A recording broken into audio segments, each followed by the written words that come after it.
This is Sonny Sonnenstein, a native Long Islander and the Chief Information Officer at Umpqua Bank. Him and his wife of 6 years, Diane, are well-traveled, career-minded, and have a story to tell. That story that Sonny has to tell is a rare one to say the least. On September 11th, unlike most, Sonny did not watch two Boeing 767s loaded with 20,000 gallons of jet fuel hit the Twin Towers. He experienced it. Sonny spent his early years in schooling in Long Island, New York, but after marrying his wife, they slowly moved their way to Selwood, Oregon, living in Charlotte, New York, London, England, and Memphis, Tennessee on their way. If you were to ask anybody to define 2001 with an event, 9/11 would come up more often than not. This act of terrorism shook America to its core, emotionally, economically, and psychologically. In an era including a new way of playing digital music called iTunes and the cost of a gallon of gas being $1.46, 9/11 sparked a new kind of patriotism and a sense of togetherness. Shortly after the event, President George W. Bush stated, "Terrorist attacks can shake the foundations of our biggest buildings, but they cannot touch the foundation of America. These acts shatter steel, but they cannot dent the steel of American resolve." Sonny's story starts with a pure coincidence of him being in the North Tower that day. He explains his reasoning by saying, I lived in Charlotte, but I happened to be in New York on 9/11, and I happened to have a meeting with one of my clients, Bank of America, and the meeting happened to be on the 81st floor. That's just how it works. It was totally random. Yeah. There were some people who normally lived on that floor who were on vacation for the week and missed it, so, you know. His day started off as a normal day. He grabbed a Krispy Kreme donut, took the subway down, and was on his way to his conference call. No unusual signs, just another day. After his conference call, Sonny explains, It was pretty interesting. So I was in the North Tower, which is One World Trade, which was the first one to be hit, and the second one to fall.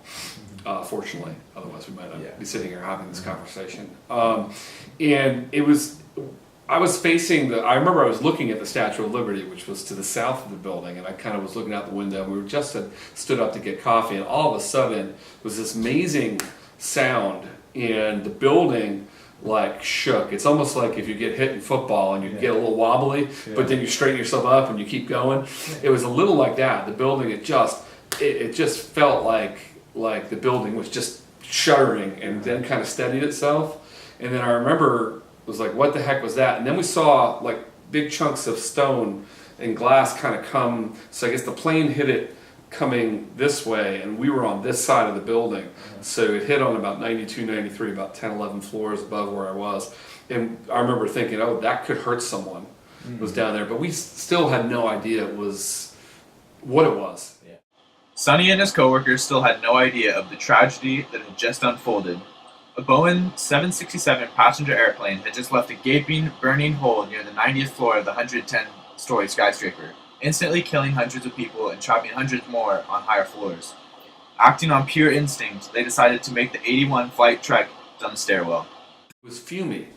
I mean, now I know it was jet fuel or the fumes from the jet fuel, but I didn't know that at the time. But it was just, he was having trouble breathing, and it was just, there was like, the stairwell had like some dents in it. It was almost like someone had punched it, and like kind of, and then there was a little bit of fire in the where the elevators were, just like some flames and little stuff. So we weren't sure what was going on, but somehow we decided to turn back. They shortly returned to where they started, grabbing their belongings and finding a safer escape route. In his panicked stupor, Sonny left his wallet, keys, and jacket on the 81st floor. They shortly found his new stairwell and began their descent. Sonny described it as Jacob's ladder. Firemen went up and people went down. Then I asked Sonny what the atmosphere or feeling of it was, and he replied, It was in hindsight, it was remarkably calm. And I think I'd like to ascribe that to the best characteristics of human nature. That in a crisis, we were all there for each other, and like we were helping Pamela, this woman, down the stairs, and carrying her stuff and keeping her calm. But part of it also was I don't think we had a sense for the size and scale of the tragedy that was unfolding all around us. So we were just kind of in a little cocoon in the building. Their hour-long journey led them to the lobby, where Sonny had his most vivid memory. I remember seeing the elevators doors, and that was really, they were like someone had pinched them, like a Coke. You ever crushed a aluminum can? They kind of looked like that, and that was really between the water and then all the glass was broken out, all the windows, you know, there was revolving doors that went into that train station between the buildings, and they were all so broken, and it was like, all right, what could have that much force that it started up here but did that much damage down here? So we were still I was miffed at that point, but that is my most vivid memory. Finally, he reached outside. This only brought more danger, though. As he escaped, the South Tower began to collapse. And it really felt like the building was coming down on top of us. It, as we know now, we see that it can't collapse on itself, but it didn't feel like that. When it felt like you weren't going to be able to outrun it. It felt like it was coming down like that. And you know, when you're in the middle of it, I don't know that you realize what's going on. So I don't know that I ever felt terribly unsafe, but I did. You kind of know you're. I was scared when the building. It felt like that was the most scared I was when it felt like the building was going to collapse on you. I was definitely running for my life. I felt like.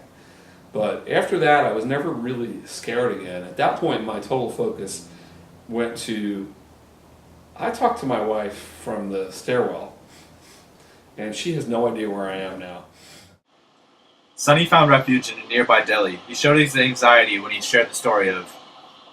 I remember I was actually at that little deli. I'd never had a cigarette, but someone offered me a cigarette, and I've never, before then or since then, I've never smoked a cigarette. But I was like, all right, I'll tell. I don't know. I must have been unsettled enough to think that somehow in the movies, in the old movies, back way before you were born, that was something that would settle you down. So I took a couple of puffs, and I actually wound up snapping it in half. So I was a horrible smoker, which is probably good. Yeah, it's good.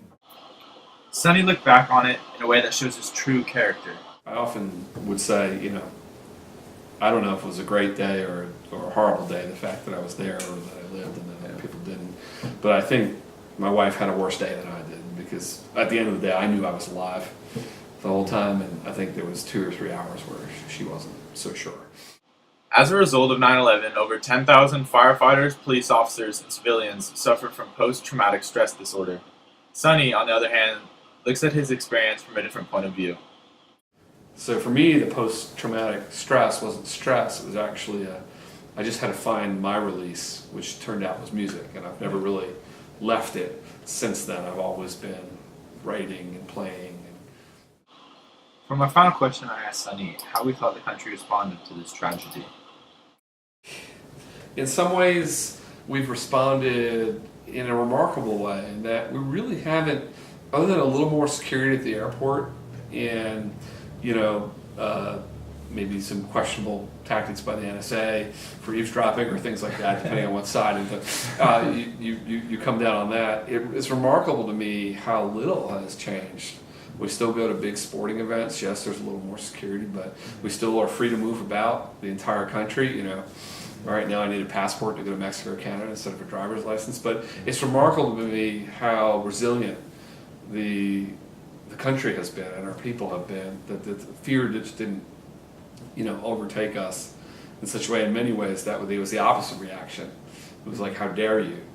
And I think coming out of 9/11 there was a really feeling of solidarity, and I wish we had kind of kept that a little bit. In some ways it brought out the best in people. So. Shortly after his experience, Sonny wrote an album sharing his true thoughts about the event called Coming Home. Lady Liberty, my friend, here we meet again, looking past her towards the sun, window on the